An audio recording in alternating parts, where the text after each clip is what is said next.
Bismillahirrahmanirrahim. İzbasar 4 xalifa. Xulafai-r-Rashidin. Mahmud Shakir.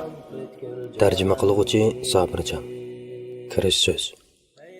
Olamlarning Rabbi Alloh taologa hamd sano. Payg'ambarlarning oxirgisi Hazrat Muhammad sallallohu alayhi va sallamga durud va salomlar bo'lsin. Payg'ambar alayhisalomning vafotidan keyin 30 yilga yaqin bir mazgil o'tgan bo'lib, bu mazgil islom tarixida 4 cho'ng xalifa davri deb ataladi. Bu mazgil ichida 4 xalifa orqama-orqadan xalifalik taxtiga chiqqan. Alloh taolaning o'z bandalari uchun tanlagan, mamnun va rozi bo'lgan bu mazgil Xulafai-r-Rashidin, ya'ni eng afzal va to'g'ri xalifalik davri deb atalgan. Bu davr payg'ambar alayhisalom boshlatgan davrning va idora shaklining davomi bo'lib, payg'ambar alayhisalomning Madinaga hijrat qilishidan boshlab toki Hazrati Ali shahid bo'lganga qadar oraliqdagi 40 yilni o'z ichiga oladi. Bu muddat izchil turda davom qilgan eng to'g'ri islomiy rahbarlik shaklining yagona o'rnikidir. Dunyoda barliq alohidlik va natija e'tibori bilan mundaq bir rahbarlik shakli qayta maydonga kelib boqmadi. Faqat ba'zi vaqtlarda Umaviylar xalifaligidagi Umar ibn Abdul Azizning qisqa surgan davridagiga o'xshash ba'zi jihatlarda o'zida bu alohidliklarni ko'rsatgan islomiy idora shakllari bo'lib o'tgan edi. Bu idora shakli o'zi va millati uchun dunyo va oxiratning baxt saodatini ko'zlaydigan, har qanday rahbar va siyosatchi tanlaydigan va musulmonlarning har vaqt o'z rahbarlaridan ulgu olib, o'zlariga imkoniyat yaratib berilgan vaqtda uni o'z amaliyotida ko'rsatishga Alloh tarafidan da'vat qilinadigan ilohiy nizomdir. Musulmonlarning tunji islomiy davlatini o'rnak qilgan holda boshqarishga urinishning sababi shuki, bu davlat o'zi hukmronlik qilgan mazgilda madaniyatning eng yuqori pallasiga chiqqan edi. Albatta, biz aytgan madaniyat bu yerda biz tushuntirmoqchi bo'lgan madaniyat bo'lib, bu madaniyat insonni o'ziga qul qiladigan, uni ezadigan, shahvat va havoyi havaslarga, putmas tugmas manfaat to'qinishlarga shart-sharoit hozirlab beradigan, fitna fasod terib, bosh-boshdoqlikni har yerga yoyadigan, qonunsizlik va jinoiy qilmishlarning ko'plab yuz berishiga sababchi bo'lish uchun uni hayvoniy arzu-istaklarning quli qilib oladigan, kuch-quvvatni zo'rliq-zumburlik qilish, boylik va qo'lidagi afzal sharoitni yo'ldan ezish va yo'g'onchilik qilishning vasitasi qilib oladigan, jinoyat guruhlarining insonlar jamiyatini bezor qilib, har turli shumliqlarni amalga oshirib olishini osonlashtirib beradigan madaniyat emas, balki musulmonlarning iymonidan urg'ib chiqqan va uning asosiga qurilgan madaniyat bo'lib, inson uchun haqiqiy baxt saodat ato qiladigan madaniyat mana bu madaniyatdir. Ana shu ma'nodagi vahshiy suratlik madaniyatning hukmronlik qilish sababi bilan avom xalqni ekspluatatsiya qilayotgan va ularning qon tarbiyaliga kelgan ajr mehnatini o'zining qilib oladigan oz sondagi kishilar bir-biri bilan til biriktirib, bir-birini yo'lash orqali bu madaniyatni davomlashtirishga tirishmoqda. Ularning nazarida madaniyat butun jamiyatning har bir a'zosiga emas, balki belgilik doiradagi ma'lum kishilarga munosabatlik masala edi. Haqiqat shudurki, islom dini insonga hayotni eng to'g'ri shaklda sharhlab, Alloh beg'ishlagan har turli ortiqchilik va ustunliklardan foydalanib, o'zining boshqalarni o'z ekspluatatsiyasi ostiga ilib olishi va qarindoshlariga zulm qilishini haqliq deb qarag'udak darajada ulug' va alohida bir emasligini bildirib qo'ygan edi. Chunki hech bir millatning boshqa bir millatni o'z hokimiyati ostiga ilib olib, uningga zulm qilishiga hech qanday haqqi va huquqi yo'q. Shuning bilan birga inson boshqa jonliqlarga o'xshash qadr-qimmatsiz va e'tiborsiz maxluq emas. Shundaqla inson mayli qadimki yoki zamonimizdagi kunga, oyga, yulduzlarga, dal daraxtlarga cho'qinadigan butparastlarning ma'budlari emas. Aksicha inson qimmat e'tiborliq, shundaqla dunyoni obodlashtirishga mas'ul qilingan maxluq. Ammo uningga vazifa topshirilganda bu huquqidan cheksiz darajada foydalanish haqqi berilmagan. Aksicha u o'zini yaratgan, yer yuzining varisi qilgan, hayotini ritmga soladigan prinsip va yo'lni ko'rsatib bergan Alloh taolo oldida o'tkazgan vaqti va qilgan har bir ish faoliyatining natijasiga javobgar bo'lib, yaxshilik qilsa albatta mukofotini oladi. Yomonlik qilsa albatta tegishli jazoga tortiladi. Musulmon Rabbining o'zi va o'z ilikidagi har narsaning egisi ekanligini e'tirof qilgan va Rabbi oldida har bir ish harakatidan javobgar ekanligini biladigan kishidir. Ayni vaqtda u bu aloyidligi va yer yuzining varisi bo'lish sifati bilan boshqa barliq mavjudiyatlardan texmi ustundir. Mana bu nuqtadan elib aytganda, u tunji o'rnak islom jamiyatidagi har bir shaxs islomni eng to'g'ri shaklda tushunib yetishi va o'zining jamiyatdagi haqiqiy o'rnini bilishi natijasida o'z rolini to'liq joriy qildirgan edi. Shundaqla har bir shaxs jamiyatda yaramli kishi bo'lib, jamiyatning birdan-bir ul teshini hosil qilgan edi. Mana bu sababdan ustun va ulgulik jamiyat maydonga kelgan bo'ldi. Va yana shu sabab bilan va har bir kishining shaxsiyatiga singan u islomiy ong turtkisida har kishi o'zligidan jihodga otlanadi. Shahidlik martabasiga yetishni orzu qiladi. Mana bularning natijasida musulmonlar nihoyat cho'ng utuqlarga erishgan, ko'plagan yerlar fath qilingan edi. U davrning mas'ullari bo'lsa, xalq ichida bu o'ringa eng munosib va berilgan vazifani eng yaxshi ijro qila oladigan kishilar bo'lg'achqa, u davrda insoniy bir madaniyat dunyoga hukmronlik qilgan edi. Jamiyat a'zolari ajoyib zo'r baxt saodatga erishib, tang barobar, tinch ittifoq, huzur halovat va adolat ichida hayot kechirgan edi. Arzu istaklari o'rinlanib, mo'lchilik va bayoshatchilikqa cho'mgan edi. Bu haqiqatni texmi oydinlashtirish uchun xalifalarni zamonimiz diktatorlari bilan selishtirish asosida bir qancha misol keltirish orqali islomning asli tusini olgan bu nodir kishilar bilan ko'zlari moddiy va dunyoviy manfaatga liq to'lgan bu diktatorlar orasidagi farqni ochiq ko'rib olamiz. 4 xalifaning hayoti asosiy jihatdan o'xshash aloyidliklarga ega bo'lg'achqa, xalq orasidagi ularning hayoti haqida keng tarqalgan rivoyatlardan bir qancha misol keltirsakla, ko'ngildagidek natijaga erisha olamiz.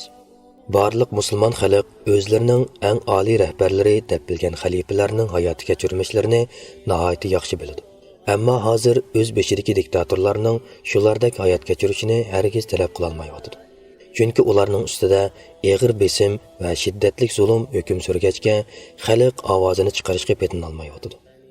Ammo musulmon millatlar islomning bir hayot nizomi shaklida yo'lga qo'yilishini qattiq talab qilmoqda va oldiga kelgan har bir fursatda darhol harakatga o'tib, samimiylik va fidokorlik bilan mujodala elib bormoqda. Eron buning eng tipik misoli bo'la oladi. Eron podshohlik davrida fitna fasod, zulm va besim qattiq avj elib ketgachga, zulm, diktatura va idoriy jihatda boshqa har qanday musulmon davlatdan eshib tushgan. Shundaqla shohning zulmi hammadan bak avom xalqning jinidan o'tib ketgan edi. Eronning maxfiy ishpiyonlik tashkiloti dunyodagi har qanday tashkilotdan eshib tushadi. Uning ustiga kuffar davlatlar neft va boshqa tabiiy boyliqlar yuzidan o'zlarini Eronga qarshi elib beriladigan har qanday islomiy harakatga qarshi turishga otib etgan edi. Shundoq bo'lsa-mu, xalq bir yerda islomiy harakatning boshlanganligini bilgan hamon darhol ularni qo'llab, shohning diktatorasiga qarshi chiqadi. Kuffar davlatlar bu islomiy harakatni ko'rib, hang-tang qilishdi. Chunki ular mundaq bir ishning yuz berib qilishini kutmagan va o'ylabmi qo'yishmagan edi. Shunga bu islomiy harakat ularga tuyuqsiz berilgan zarba bo'ldi. Chunki ularning manfaatlari ziyonga uchradi va ularga, ya'ni musulmonlarga islom hokim bo'ldi. Shundaqla bu harakat islom dushmanlari, ya'ni g'arbliklar, Amerika va dunyo sionist xristian ittifoqdoshlari duch kelgan eng qo'rqinchli va eng zo'r voqea bo'ldi. Tuvandikilar umumiy xalq hayoti uchun ahamiyatli bo'lishi e'tibori bilan 4 xalifaning ijtimoiy hayot ko'rinishidan berilgan bir qancha misoldir. 4 xalifa, ya'ni Hazrati Abu Bakr, Hazrati Umar, Hazrati Osman va Hazrati Ali radhiyallohu anhumlar kamtarlik va oddiy soddalikda eng nodir kishilar edi. Masalan, Hazrati Abu Bakr xalifalikka saylanishdan burun o'zi o'ltirgan sun'iy mahallasidagi kishilarning qo'ylarini seg'ib, boshqa ishlarga yordam qiladi. U xalifalikka saylangandan keyin qo'shni aholilardan biri Abu Bakr bundan keyin mahallamizning qo'ylarini saqmaydi, debdi. Bu gapni olgan Abu Bakr undaq emas. Hayotim bilan qasam qilamanki, qo'ylarni davomli saqaman. Men topshirib olgan bu vazifaning mening axloq va turmush odatlarimni o'zgartirib etishini xohlamayman, deb javob beribdi. Darvaqa, u bu ishni u mahalladan ko'chib ketkicha bo'lgan 6 oy oraliqda to'xtamay davomlashtirgan edi. Hazrati Abu Bakr tugisining chulviri yerga tushib ketsa, o'zi tugidan tushib oladi. Atrofidagilar uningga, "Bizga buyursang, biz elib beratdik emasmi?" desa, u payg'ambar alayhisalom bizga boshqalardan bir narsa talab qilmanglar degan edi, deb javob beradi. Bir xalifa o'z amaliyotida ko'rsatgan bu kamtarlikni Allah hidoyatga erishtirgan kishilardan boshqa insonlar burun unutib ketdi ham yuttirib qo'ydi. Zamonimiz kishilari kichikkina mansabga erishgan kundan e'tiboran o'zini boshqalardan ustun chaqlab, kishilarga qo'pol muomala qilishga va ko'ranglashga boshlaydi. Kishilar bir munchilagan to'saq, navbatchi, qorovul, maxfiy jasuslarning to'salg'unlaridan o'talgandila, ondan ular bilan ko'rishish fursatiga erisha oladi. Endi jamiyatning dard shikoyatlari, masalalari va manfaatlari haqidagi temalarga qarab boqaylik. Bu bizga davlat rahbarining birinchi darajalik mas'ul bo'lish sifati bilan o'z xalqining turmushiga ko'ngil bo'lishi kerakligini eslatadi. Xalifalar kunduzlari xalq orasiga kirib, bozorlarni ko'zdan kechirdi. Xalqning hol ahvolini so'rab kuzatdi. Shundaqla kechalari shaharni aylanib, ojiz muhtojlarni yo'qlaydi. Shahar atrofiga tushgan tijorat karvonlarini, musofirlarni, badaviylarni ziyorat qilib, ularning ehtiyojlarini qamdashga tirishadi. Bir kecha Hazrati Umar Madina ko'chalarida aylanib ketib o'tib, ansariylik bir ayolning tulumda suv to'shayotganligini ko'rib, uning ahvolini so'raydi. Ayol ballarning ko'pligini, lekin xizmatchisi yo'qligini, kunduzlari sirtqa chiqishni beab ko'rganligi uchun kechalari mushundoq tulumda suv to'shaydiganligini aytadi. Buni anglagan Hazrati Umar tulumni qo'liga olib, ayolning uyigacha olib berdi. Ondan "Ata Umarning qishig'i borgan. U sana bir xizmatchi tayinlab bersin" deydi. Ayol "Men Hazrati Umar bilan qandoq ko'risha olayman" deganda, Hazrati Umar "Sen borgin. Uni Allohning izni bilan ko'ra olaysan" deydi. Ertasi ayol Hazrati Umarning qishig'i borganda, oqshom o'ziga yordam qilguvchining dal Hazrati Umarning o'zi ekanligini ko'rib, bakmo xijil bo'ladi va darhol orqaga burilib qaytmoqchi bo'ladi. Ammo Hazrati Umar ayolning keynidan odam avatib, uningga bir xizmatchi tayinlab berish bilan birga xazinadan oylik xarajat ajratib berdi.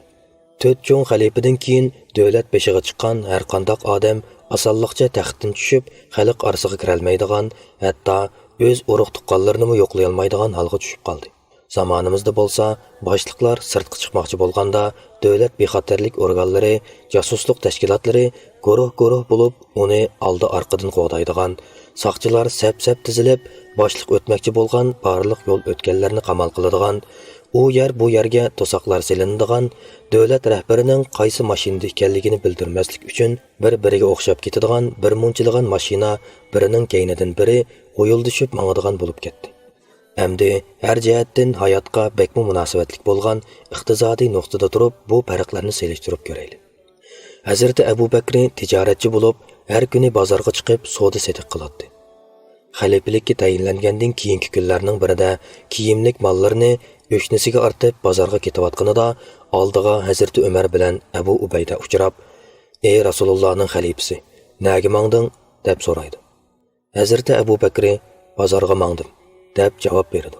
Ular "Bozorda nima ish qilsan? Sen musulmonlarni boshqarish uchun tanlangan xalifasan" deb ogohlantirishdi. Buni anglagan Abu Bakr "Undaqda bola chaqamga kim qaraydi?" deb so'raydi. Hazrati Umar va Abu Ubayda "Biz bilan kelgin. Berib, sana maosh tayinlayli" deyishdi. Uchaylan kengayish orqali uningga har kuni bir qo'yning yarmi kelgudak miqdorda maosh beriladigan bo'lib kelishdi. Hazrati Abu Bakrga 250 dinar va 5, 3 bag'ri va pochaqlari elib etilgan bir qo'y yillik maosh qilib bekitilgan. Ammo bu maosh uningga yetmaydi. Chunki xalifalikka tayinlangan vaqtda barliq mol-mulkini davlat xazinasiga topshirib o'tgan edi. Shunga ba'zi kunlari bozorga chiqib savdo setiq bilan shug'ullanadi. Bir kuni Hazrati Umarning oldiga bir to'p ayol uchraydi. Hazrati Umar ulardan "Kimni saqlab turdinglar? Nima arzinglar bor?" deb so'raydi. Ular "Rasulullohning xalifasi bilan ko'rishmoqchi edik" deydi. Hazrati Umar Hazrati Abu Bakrni izlab chiqib ketadi va uni bozordan tepib, qo'lidan tutgan holda "Mang" deb tortadi. Hazrati Abu Bakr "Mening sizlarga xalifa bo'lib o'ltirishimning o'rni yo'q. Sizlar menga belgilab bergan maosh hech nimaga yetmadi" deb og'rindi. Hazrati Umar "Ma'qul, maoshingni o'stirib berayli" deydi. Abu Bakr 300 dinar pul bilan butun bir qo'y berishinglarni talab qilaman deydi. Umar "Bu ishing bo'lmadi" deydi. Ular ana shu tariqada talash tartish qilayotganda Hazrati Ali chiqib kelib, Umarga "Uning deganini berayli" deydi. Umar "Sencha shunday qilishni muvofiq deb qaramsan" deb so'raydi. Ali, muvafiq, deydi. Ömer, əmisa şundaq kelishdik.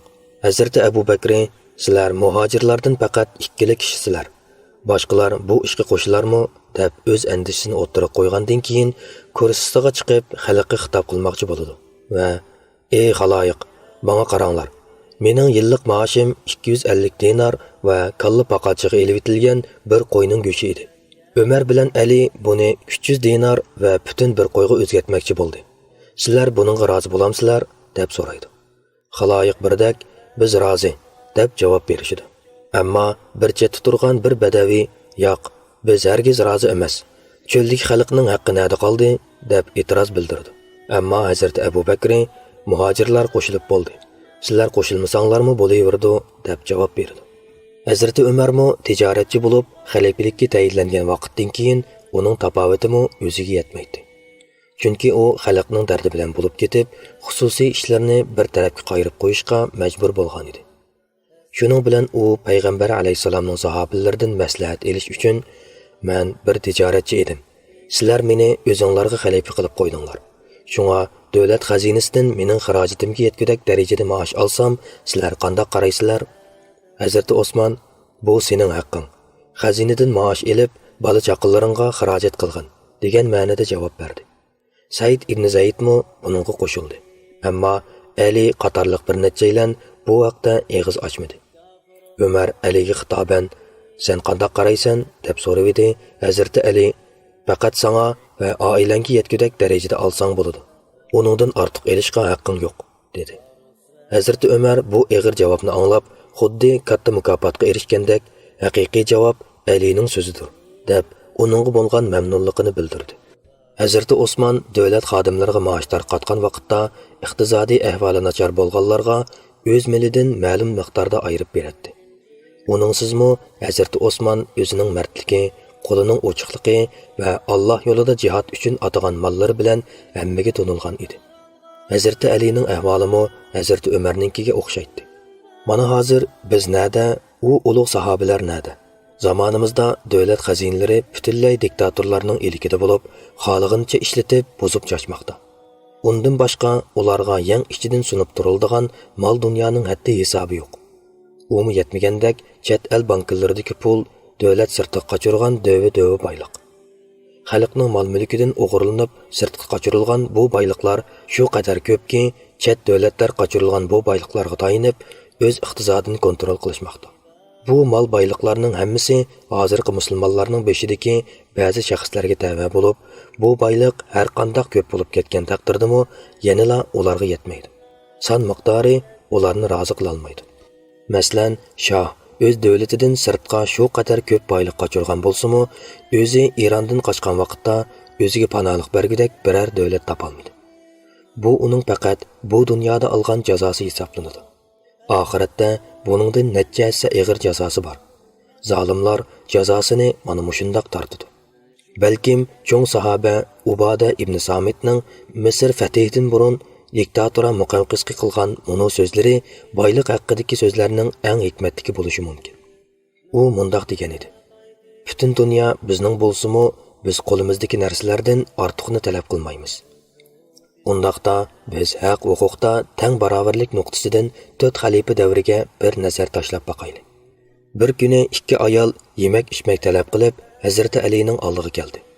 Ularning biri arab, yana biri ajam bo'lib, ajam ayol arab ayolning xizmatkori edi. Hazrat Ali u ikkisiga ayrim-ayrim qilib bir o'lchamdan bug'doy va 40 dan dinar berdi. Xizmatkor o'z nasibasini ilib chiqib ketgandan keyin arab ayol Hazrat Aliga: "Ey mu'minlarning amiri, menga u ayolga berganchilik narsa berding. Halbuki men bir arab, u degan ajam tursa" dedi. Hazrat Ali u ayolga: "Men Allohning kitobiga qardim. Ammo kitobdan Hazrat Ismoil nasabidan bo'lganlar Hazrat Ishoq nasabidan bo'lganlardan ustundir deydigan biror narsa topolmadim" deb javob berdi. Yana bir qatim Joda ibn Hubayra Hazrat Alining oldiga kelib: "Ey mu'minlarning amiri, ba'zida sening oldinga ikki kishi davolashib kelsa, u ikkisining biri seni o'z jinidanmi aziz ko'radigan, yana biri sana tishtirniqi bilan o'ch bo'lsa-mu, sen boshtikisini jazolab, keyingisini haqli qilib chiqardi ekansan. Bu qandoq ish?" deb so'raydi. Hazreti Ali eڭikini qashlab o'ltirib, u shundoq masalaki, agar u ish men bilan munosabatli bo'lgan bo'lsa, albatta o'zim xohlagancha hukm chiqargan bo'lardim. Ammo bu ish Alloh o'rnatgan adolat qonuniga munosabatli ish. Bu qonun o'z beti ijro qilinishi kerak, deb javob berdi. Shubhisizki, har ishqa mana mushundoq muomala qilgan va bu muomalani o'ziga mezon qilib olgan boshqaruvchilarning har ishi o'ngishli bo'lib, xalq o'zlarini ularga ataydi va qilgan har bir ishiga rozimanlik bildirdi. Shunga ular har zaman ko'nglini to'xtatadi, xotirjam va xushhal hayot kechirdi. Shundaqla har bir fuqaro o'z jini, meli va shon-sharpining bexatarlik ichida ekanligiga ishonadi. Mana mushu orqali haqiqiy baxt saodatga erishib, shod-xuram yashaydi. Shubhisizki, har qanday jamiyatda boshqalarga yomonlik qiladigan, har yerda hukumatsizlikni targ'ib qiladigan, o'z manfaatini hammadan a'lo biladigan kishilar bor. Ammo u davrlarda bundoq kishilarga beparvolik qilinmagan. Ham undoq qilishga hech qanday fursat berilmagan. Aksicha, undoq kishilar har doim kuzatilib, pan-nasihat anglamaganlar vaqtida bir taraf qilinib, yo'li tuzitilib turilgan edi. Chunki xalifalarning kundalik turmush, ilm berim va muomalalarda diniy qoidalarni o'zlariga mezon qilishi, qandaqdir sirtqi besimning ta'siri bilan emas, balki faqat islomiy tarbiyaning, Alloh sevgisi va Alloh qo'rqinishining natijasidan iborat edi. Shubhisizki, xalifalar axloq va dunyo ko'z qarashlarini islomdan olg'achqa har biri dunyoda tangdoshi yo'q rahbarga aylangan edi. Shundaqla o'zlari xalifalik qilgan u jamiyatmi o'z axloq va tarbiyalarini islomdan olg'achqa Alloh yo'lga qo'ygan cheklamalarga har doim hurmat bildirib, bu o'lchamlar ichida o'z rahbarlariga shartsiz bo'ysundi. Bir-birini hurmatlab izzat dedi. Har bir kishi o'zidan boshqalarga o'z qarinishidek muomala qildi. Shunga ular eng fazilatli ummatlar deb ataldi. Chunki ular butun insoniyatga ulgu bo'ladigan esil xislatlik, sharmiy hayolik ummatlar edi. Hamma odam to'g'riliq, yaxshilik, esillikni tavsiya qilib, yomonlikdan to'ssa, ogohlantirsa, natija yuqorqidek bo'ladi albatta. Odatdagi kishilarmi davlat raisining oldiga chiqib, ularni ogohlantiradi. Ularni to'g'ri muomala qilishga, haqning va haqli kishilar tarafida turishga da'vat qiladi. Xalifalarmi ularning nasihatlariga va ogohlantirishlariga quloq solib, o'zlarining so'z harakatlariga texmo diqqat qiladi. Bir qatim Hazrati Umar munbarda turib, xalqqa xitob qilib etib, mundoq dedi: "Ey musulmonlar, agar men manfaatparastlik qilib, o'z nafsimga cho'qtarsam, sizlar qanday qilsizlar?" Oradan biri o'rnidan turib, qilichi bilan uning bo'ynini ishorat qilgan holda, "Undoq qilsang, seni mana mundoq qilamiz, ya'ni bo'yningni kesimiz" deb ishorat qildi. Umar uning tomirini tutib boqmoqchi bo'lib, "Bu gapni menga da'vatamsan?" dedi. U odam qilchi ikkilanmay turib, "Ha, sana da'vataman" dedi. Hazrati Umar bu qatim "Alloh sana rahmat qilsin" degandan keyin, "Biror xatolik o'tkazsam, jamiyatda xatoligimni tuzitib turadigan mundoq bilimli kishilarning bo'lishini muyassar qilgan Allohga hamdu sano bo'lsin" deb rozimanligini bildirdi. Yana shu davrdagi ayollar har sahar o'z tirikchiligiga mangan erlarni ogohlantirib, "Allohdan qo'rqin, bizga harom luqma yegizmagin. Biz ochliqqa bardoshlik bera olamiz, ammo